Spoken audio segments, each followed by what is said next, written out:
Hola a todos, nos vemos una semana más y hoy pues tenemos de invitada a Beatriz Robles, que es tecnóloga de alimentos, dietista nutricionista y una gran divulgadora y autora. Hola Beatriz. Muchísimas gracias. Muchas gracias por invitarme al podcast y estoy encantada de estar aquí para hablar un ratito con todos vosotros. Gracias. Qué bien. Yo te voy siguiendo en Instagram y te he visto, ¿no? Que sales en algunos programas de Ujú. televisión, ¿verdad? Qué bien. Sí, sí, ahora estoy en una colaboración periódica con Saber Vivir y luego, bueno, pues hago colaboraciones esporádicas en otras televisiones y sobre todo trabajo en Eroski Consumer, en la revista de consumo de Eroski y en El Comidista, fundamentalmente en esos dos medios, además en colaboraciones así un poco más fijas. Y luego soy docente en el grado de Nutrición Humana y Dietética de la Universidad Isabel I. Muy bien, haces como distintos ámbitos, ¿no? La Ujú. docencia, la divulgación, ¿vale? Si quieres Eso es. explicar un poquito qué te ha llevado a la divulgación, que es lo que veo que tienes Sí, como muy en el sí. corazón.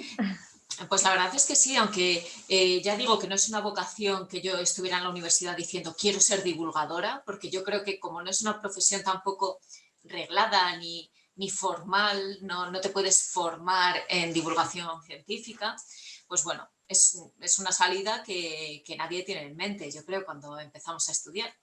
Pero bueno, es verdad que yo dejé un trabajo en el que llevaba ya unos años fuera de mi ciudad y fuera de mi sector. Quería volver a mi ciudad, quería volver a mi sector y la manera que se me ocurría era haciendo consultoría de seguridad alimentaria, que era lo que yo había estudiado. Y como parte de esa trayectoria y de esa etapa de emprendimiento, pues sí que tenía el blog como escaparate, simplemente como escaparate pues para dar a conocer lo que sabía, más o menos. Y me fue atrapando, fue creciendo el blog, es como un niño que crece solo, tú lo cuidas, pero él crece solo. Y la verdad es que descubrí la vocación trabajando en ello. O sea, no tenía ni idea de que esto podía gustarme, ni de que de verdad podía tener un recorrido profesional. Y una vez que te atrapa, de verdad la divulgación es preciosa, porque no encuentro otra forma mejor para seguir aprendiendo, mantenerte actualizado, porque te obliga a mantenerte actualizado todo el tiempo y aprender mucho y luego transmitirlo. Me parece muy bonito traducir todos esos documentos científicos que pueden ser más áridos y hacerlos inteligibles para el público general sin perder el rigor, que me parece fundamental. O sea, la brújula del rigor yo creo que es la que nos tiene que guiar siempre cuando hacemos divulgación. Porque eres tecnóloga de alimentos y después te formaste como dietista nutricionista, ¿o fue al revés? Exacto. Eso es, mi primera carrera fue tecnología de los alimentos cuando era licenciatura, todavía era una licenciatura de segundo ciclo. Y luego es verdad que la parte de tecnología de alimentos es muy técnica, vemos mucho legislación, bioquímica de los alimentos, esos aspectos más técnicos, un poco enfocados a la industria, y falta un poco la pata del efecto que tienen esos alimentos en nosotros. Entonces son como dos caras de un tema común que me parece que se complementan muy bien. Con Sí, una entiendes la otra y viceversa. qué Así que fue, bien. sí, la segunda parte fue nutrición humana y dietética. Vale. El tema de hoy he pensado de título, he puesto divulgación alimentaria con rigor, porque he visto en tu web también que la palabra rigor es, bueno, es una palabra contundente y muy significativa, ¿no? Y bueno, un poco los profesionales de nutrición que nos escuchan, yo por lo que he visto, ¿no? Que están como muy cansados, ¿no? De luchar contra los bulos, los mitos Sí, alimentarios, no sé, ¿qué les sí. dirías al respecto? Tenemos que seguir haciéndolo todos desde nuestros ámbitos, ya sea desde la consulta, el que tenga consulta o el que esté trabajando en industria o el que esté trabajando en otro tipo de trabajos relacionados con la nutrición. Tenemos que insistir. Los mitos, los bulos, son creencias que están muy arraigadas y que además por una parte tenemos los mitos que ya están muy arraigados, se han venido arrastrando y están arraigados, y por otro vemos que salen bulos continuamente, bulos que recurren a nuestras emociones para hablar o bien de advertirnos del supuesto peligro de un alimento, cuando muchas veces es mentira, o todo lo contrario, hablarnos de las propiedades milagrosas de un alimento. O sea que tenemos un poco esas dos partes, los mitos que arrastramos y los bulos que se van creando. Tenemos que hacer mucho trabajo y eso cada uno desde nuestra esfera, en la docencia, en la divulgación, en la consulta, con nuestras familias. Yo hago trabajo con mi familia, con mis personas más cercanas todos los días. Al final, creo que es una profesión muy vocacional, la de dietista nutricionista, y en general todas las profesiones sanitarias creo que lo son. Y bueno, pues tenemos que hacer un poco ese trabajo del día a día. Y algo que nos pasa también es que todavía no tenemos la autoridad, no tenemos reconocida la autoridad que tiene, por ejemplo, reconocido un médico, otras profesiones sanitarias. Y ahí es verdad que tenemos un trabajo duro por hacer, porque siempre nos llega esa frase de es que el médico me ha dicho o el médico me ha quitado la fruta porque tengo diabetes, entonces me ha dicho que puedo comer 2 piezas de fruta al día y que no puedo comer ni uvas, ni melón, y claro, son consejos que están desactualizados, pero que si vienen de un médico parece que tienen mucho más peso que si vienen de un dietista nutricionista. Y el problema también que tenemos es que no estamos reconocidos en la sanidad pública, no tenemos un espacio en la sanidad pública, y ahí es algo por lo que tenemos que luchar con uñas y dientes para alcanzar esos puestos que nos corresponden como profesionales sanitarios especializados en nutrición y dietética. Claro, entonces sí es más difícil, ¿no? La situación de partida es más difícil de que las personas tengan en cuenta, y luego, claro, si en la sanidad pública no está esta figura, es como que indirectamente se Sí, pierde valor, ¿no? exacto. Y además tenemos el problema del intrusismo también, que ha venido arrastrando y parece que los dietistas nutricionistas somos los que te ponen la dieta. Estoy todo el día hablando de dietas. No, no, no, no estamos todo el día hablando de dietas. Pensáis que estamos todo el día hablando de dietas porque ha habido pues, muchísimas personas que sin ninguna formación se han puesto a hacer esto. Parece que es a lo único que nos dedicamos, han ocupado un espacio que no les corresponde, y ahora se nos vincula con ese tipo de profesionales. No somos ese tipo de profesionales, somos sanitarios con una formación reglada, y luego muy especializada, muchos de mis compañeros, en distintos ámbitos. La nutrición es un campo enorme. Entonces, bueno, también tenemos ese problema y esa fama arrastrada de pues otros profesionales, otras personas que se han metido en este campo sin que les correspondiese. Claro. ¿Y crees un poco que los profesionales de la nutrición es difícil que se puedan mantener? Porque supongo que, claro, hay que mantenerse muy actualizado. ¿Crees que es fácil esa actualización o qué les recomendarías? La actualización no es fácil, yo creo, en ningún campo sanitario.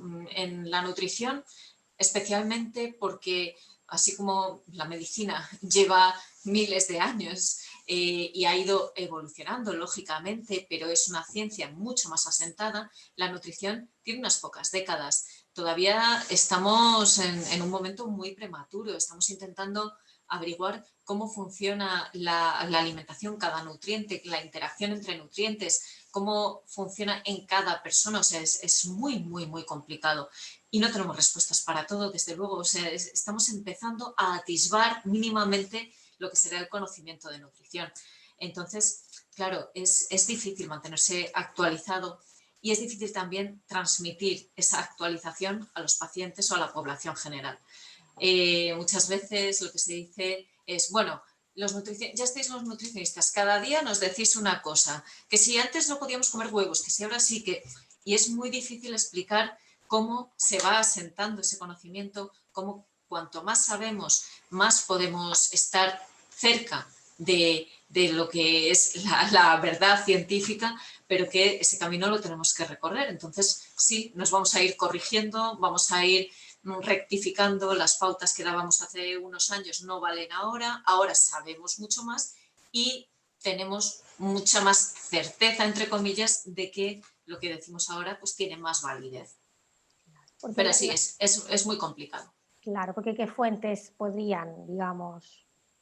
Sí, yo recurro mucho a, claro, en mi caso, en el campo de la divulgación, a bases de datos que recopilan revisiones sistemáticas, metaanálisis, fuentes bibliográficas que ya están muy altas en la jerarquía de la evidencia, sinopsis, síntesis y demás. Entonces, en el campo de la divulgación podemos hacer eso. Eso en consulta es más difícil, porque mantenerse actualizado supone que tienes que estar con el paciente 8 horas al día, 5, 6 las que dediques, y luego además pautarles esas dietas, que esas no son horas facturables, o sea, estás preparando una dieta para una persona con un problema concreto y dices, bueno, y todavía además tengo que formarme y actualizarme, es muy complicado. Entonces, yo creo que para eso también es muy útil el trabajo que se hace desde los colegios profesionales, el trabajo que se puede hacer en congresos, los consensos, que aunque es verdad que los consensos de expertos están en un nivel bajo de la evidencia, pero sí que recopilan muchas de las publicaciones que hay hasta el momento bueno, pues dan recomendaciones basadas en esas, en esa evidencia. Entonces, bueno, pues poco a poco yo creo que y también con la colaboración conjunta entre distintos profesionales, saber que pues si eres un nutricionista especializado en diabetes o en trastornos metabólicos, no tienes por qué saber cómo tratar a un paciente después de una cirugía oncológica. A lo mejor se lo tienes que derivar a un compañero tuyo. No podemos abarcarlo todo muchas veces. Una cosa es que como divulgador o como divulgadora en mi caso pueda dar consejos a la población general, y otra cosa es cuando estás en consulta un consejo personalizado a un paciente con un problema concreto. Ahí la especialización es muchísimo más alta y tenemos que colaborar entre nosotros. Y bueno, yo sí que puedo decir que es verdad que he encontrado muchísima colaboración entre compañeros y a mí me preguntan y he derivado directamente a compañeros, y creo que no tenemos que tener miedo a eso. A veces parece que si no doy una respuesta voy a quedar como un mal profesional porque es que no lo sé, y al contrario, se valora mucho más cuando eres sincero y dices, se me escapa de esto, no te puedo ayudar, pero sí que sé quién puede ayudarte y te derivo a este compañero. Es muchísimo más profesional hacer eso. O decir, mira, ahora no lo sé, pero sé dónde buscarlo y te puedo dar una respuesta mañana, pasado o cuando sea. Yo creo que eso, bueno, pues que tenemos que agarrarnos también a esa opción, no pensar que no dar una respuesta es símbolo de ser un mal profesional, porque es todo lo contrario. O sea que la especialización, si es un campo en el que están habiendo cambios continuos, aún da más que pensar que la especialización es necesaria, por lo que tú Sí, explicas, claro, porque no te sí, puedes actualizar de todo, ¿no?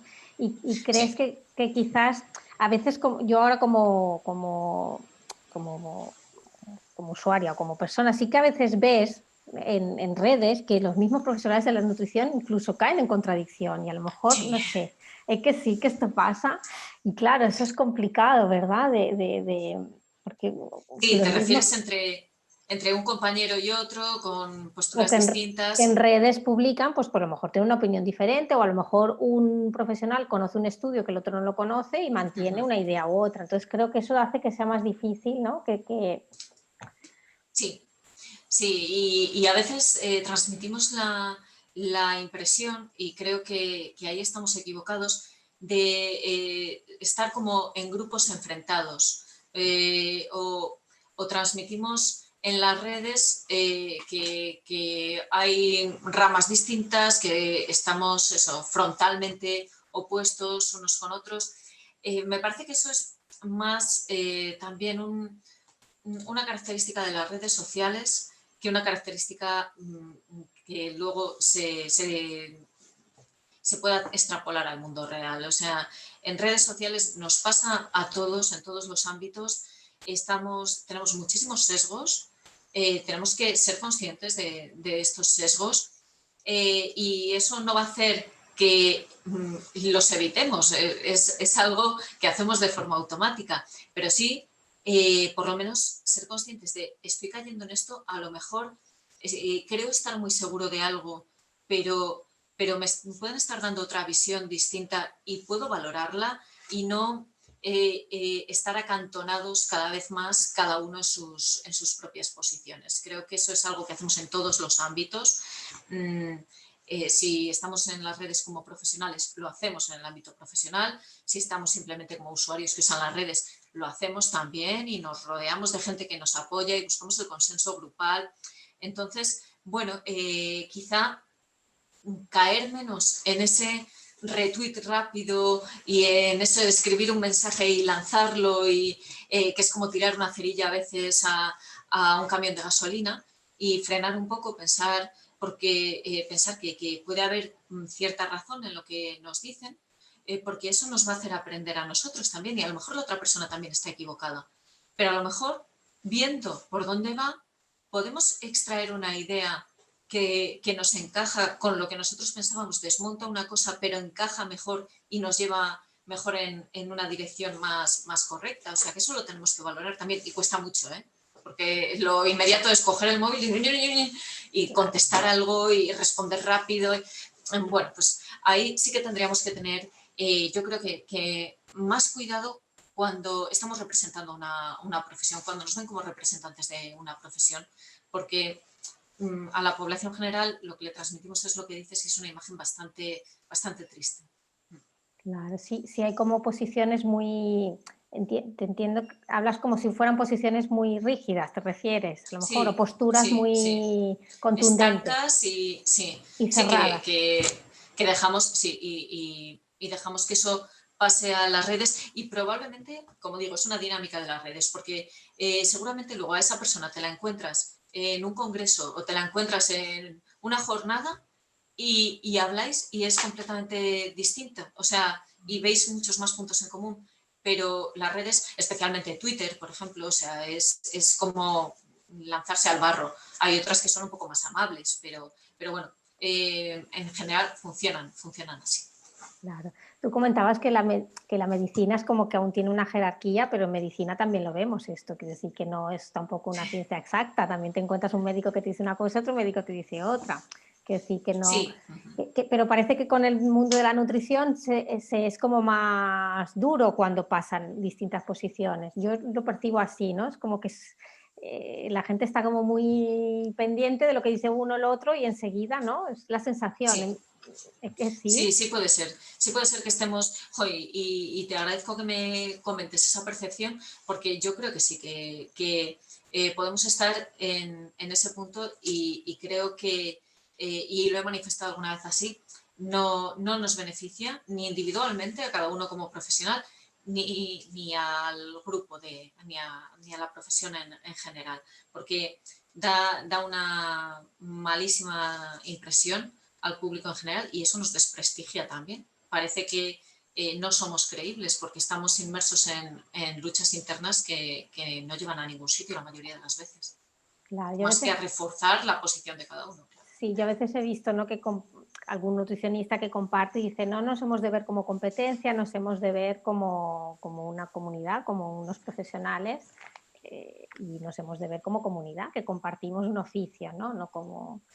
Porque, y una pregunta, ¿sabes? Un poco nutricionistas con visión, no sé si decirle más integrativa o que tienen en cuenta, porque supongo que los estudios de nutrición, bueno, como en la universidad siempre son, los estudios están Sí. como, ¿no? Muy parcializados, ¿no? Cuando estudias, como yo soy psicóloga, estudiamos psicología y no nos explicaron la alimentación, ¿no? No, es difícil que haya una visión más global.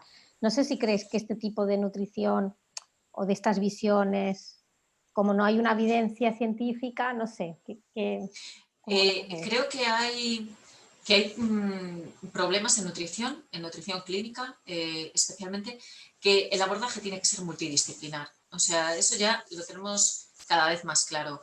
Desde trastornos de la conducta alimentaria, por ejemplo, a otro tipo de problemas que necesitamos el apoyo muchas veces de los psicólogos, en algunos casos de psiquiatría, de atención primaria. O sea, la nutrición tiene que verse como una pieza más dentro del engranaje de la salud pública. Lo mismo si hablamos de, por supuesto, me refería a consulta, por supuesto lo mismo si hablamos en hospitales, en unidades de nutrición clínica. Tienes que estar con el endocrino, los enfermeros, el personal de farmacia, psiquiatría, psicología, con todos. O sea, esa visión es imprescindible en algunas patologías. Es verdad que otras tienen un abordaje distinto y a lo mejor no necesitan ese apoyo, pero hay muchas y cada vez lo vemos más, muchos desórdenes relacionados con la alimentación, patologías relacionadas con la alimentación que necesitan también otro abordaje, incluido, por ejemplo, el sobrepeso y la obesidad, que tendemos a frivolizarlo en nuestro entorno. Yo creo que todavía está el mensaje o está la idea de esa persona tiene sobrepeso, bueno, ojo, que deje de comer y que se mueva. Ponemos el foco en la persona, la responsabilidad en la persona, es una cosa de ella, es una responsabilidad individual, no tiene fuerza de voluntad y es un enfoque perverso. Como profesionales, desde luego, no podemos hacer eso, pero como sociedad tampoco deberíamos hacerlo, relacionar el sobrepeso y la obesidad con una falta de voluntad. ¿Qué pasa? Que el 40% de la población no tiene voluntad, no han querido adelgazar nunca, cuando lo que te encuentras es que son personas muchas veces que han pasado de dieta en dieta desde su adolescencia o incluso desde su niñez y que no pueden, no son capaces de bajar ese peso. Pues eso necesita un abordaje multidisciplinario. Es uno de los problemas epidemiológicos que tenemos relacionados con la nutrición y que no podemos abordar solos.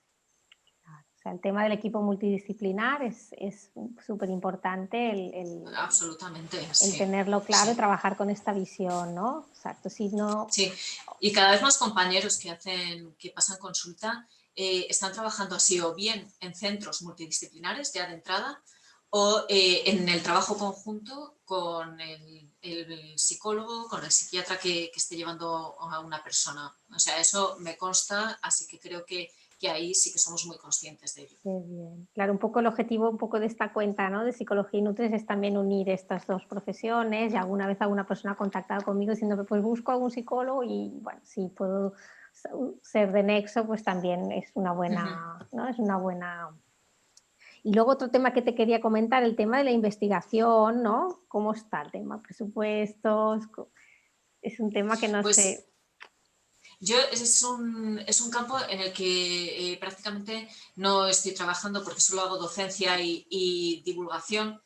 Lógicamente, con lo que me trasladan los compañeros en la universidad, los que están trabajando, pues lo pasan mal. O sea, la carrera científica es una carrera en la que la precariedad está al orden del día, la flexibilidad tiene que ser total, flexibilidad mental y flexibilidad para moverse, tener en cuenta que es posible que no tengas un trabajo estable en muchísimos años y lógicamente es algo que desanima mucho cuando es algo tan vocacional y tan necesario. Y es que lo estamos viendo.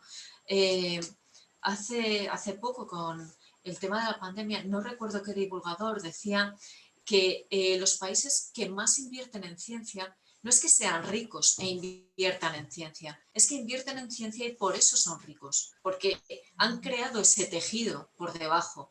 Y lo estamos viendo, no podemos basarnos en un tejido productivo que esté enfocado simplemente a los servicios. Necesitamos tener la ciencia y la innovación en la base de nuestra sociedad y darle la importancia que tiene, porque y a la sanidad, y aprovecho el momento en el que estamos viendo que son los pilares sobre los que luego tendrían que apoyarse las políticas públicas y sin embargo acudimos a ellos a Santa Bárbara cuando truena y rápidamente nos olvidamos de ello. O sea, en lo más duro de la pandemia pensábamos esto va a cambiar las cosas, la sanidad tiene que cambiar, el enfoque en ciencia tiene que cambiar y vemos que no, que al poco tiempo se empezó a desprestigiar otra vez a los sanitarios, a los que se había contratado durante los meses más duros se les rescindieron los contratos, siguen pasándolo fatal. No estamos valorando lo que en estos momentos son las profesiones que nos van a sacar adelante. Claro, porque si la evidencia científica, si la necesitamos para avanzar, si no hay estudios, eso hace que quedes estancado, ¿no?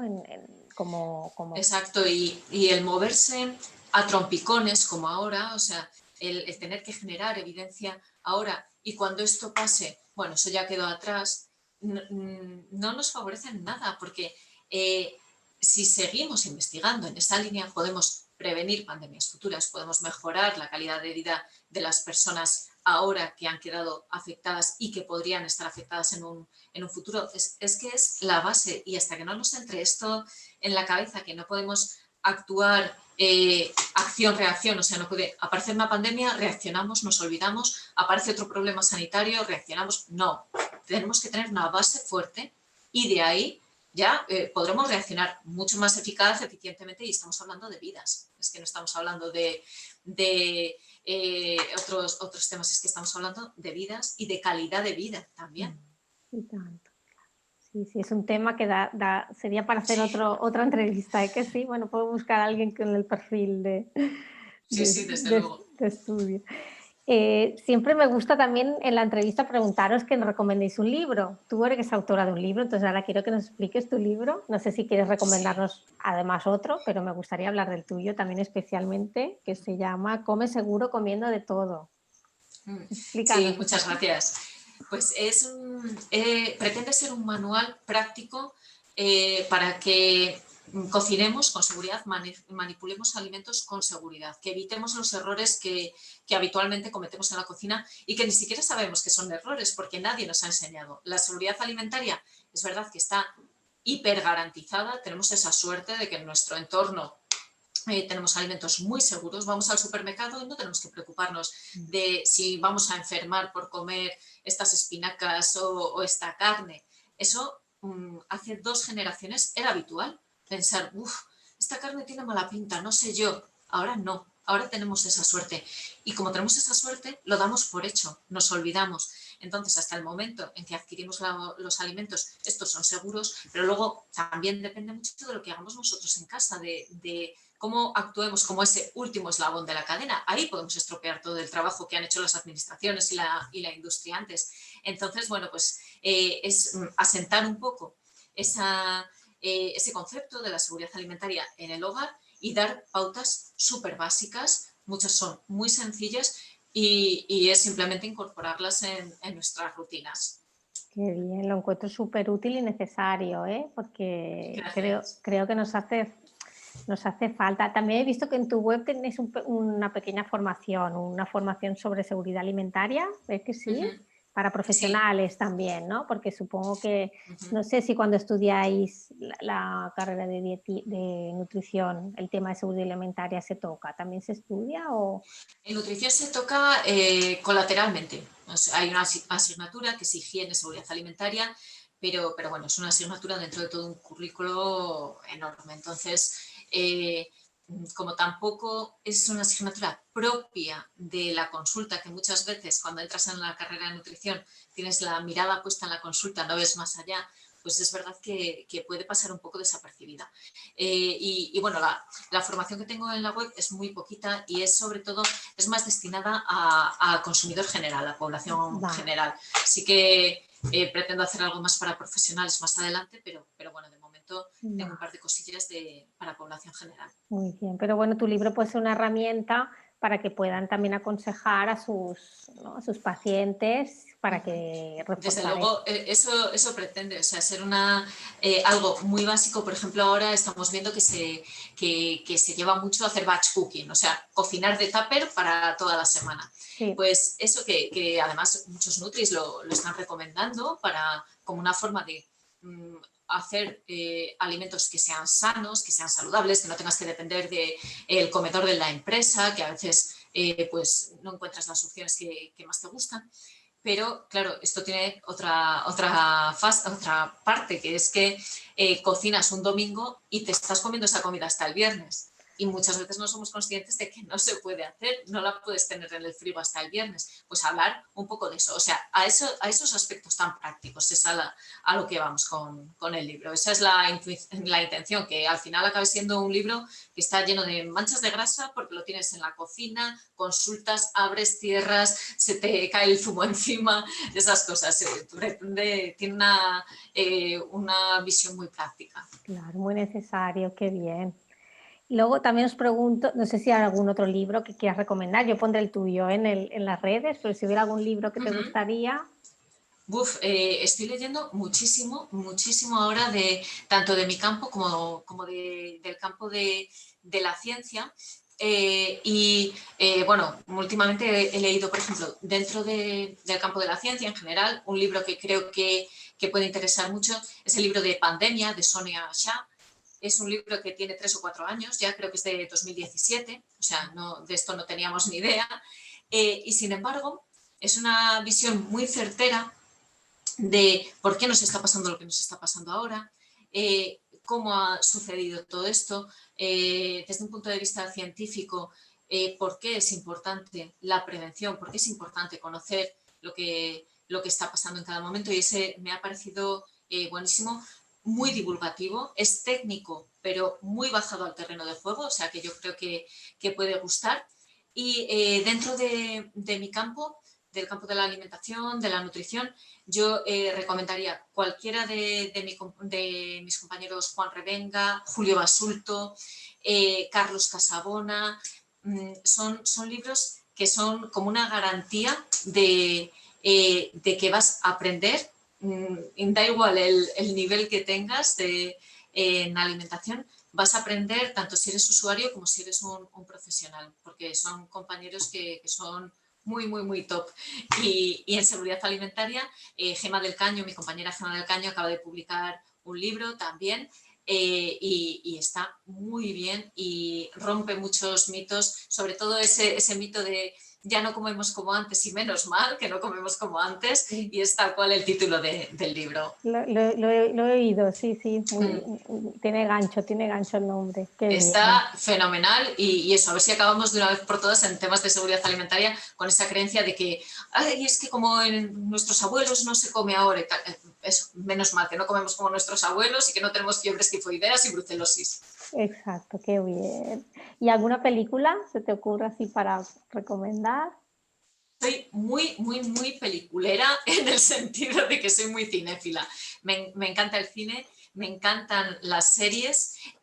Una película que he visto hace muy poco y que tiene ya unos años es Incendis de Denis Villeneuve. Ujú. Me ha gustado muchísimo. He visto también una más reciente, El juicio de los siete de Chicago, de Aaron Sorkin, también súper interesante. Y además, aunque eh, está situada en los años finales de los años 60, principios de los 70, tiene algunas lecciones que podemos extraer para nosotros, para ahora. Esas dos así son las dos últimas que he visto y que puedo y me atrevo a recomendar porque creo que enganchan. Qué bien, qué guay, vale. Y luego también, pues, algún profesional o tema que crees que sería interesante para tratar en esta comunidad. Uh-huh. De psicología y Nutris.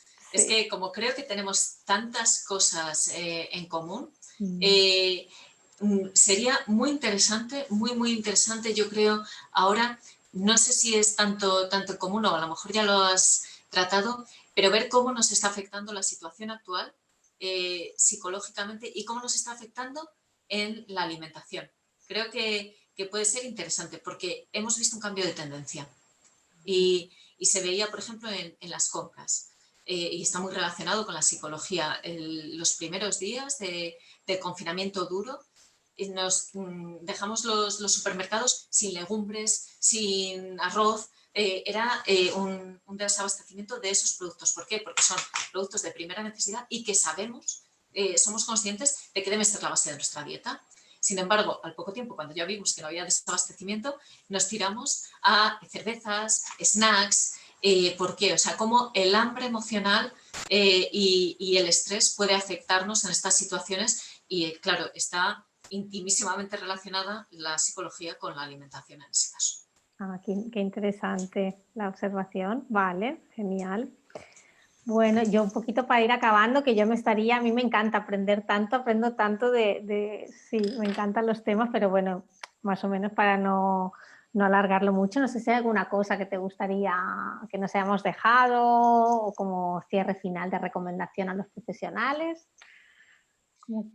Que sigamos trabajando juntos tanto dentro, los nutris dentro de la nutrición, los psicólogos dentro de su campo, pero también entre nosotros, porque ni somos competencia dentro de nuestro propio campo, cada uno, ni entre distintas profesiones. Y creo que podemos hacer muchísimas cosas juntos, como este podcast, sin ir más lejos, y que trabajando juntos aprendemos muchísimo unos de otros. Y es como vamos a avanzar y vamos a hacernos fuertes como profesiones también, individualmente. O sea que yo creo que eso, quedémonos con la colaboración y la divulgación. Tengo que romper una lanza a favor de la divulgación, cada uno desde su ámbito. No hace falta que nos dediquemos profesionalmente a ello, pero simplemente un consejo que te pide tu madre durante la comida, pues ahí puedes meter algo de divulgación.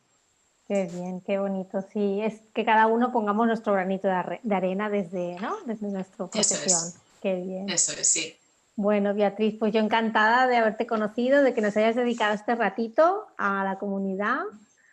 Encantada, de Agradecerte. verdad ha sido un placer estar contigo, conocerte porque no nos conocíamos de antes y nada, a seguir en contacto para seguir trabajando juntas. Muy bien, pues muchísimas gracias. Bueno, Gracias, pues Cristina. me despido de todos vosotros también. Adiós.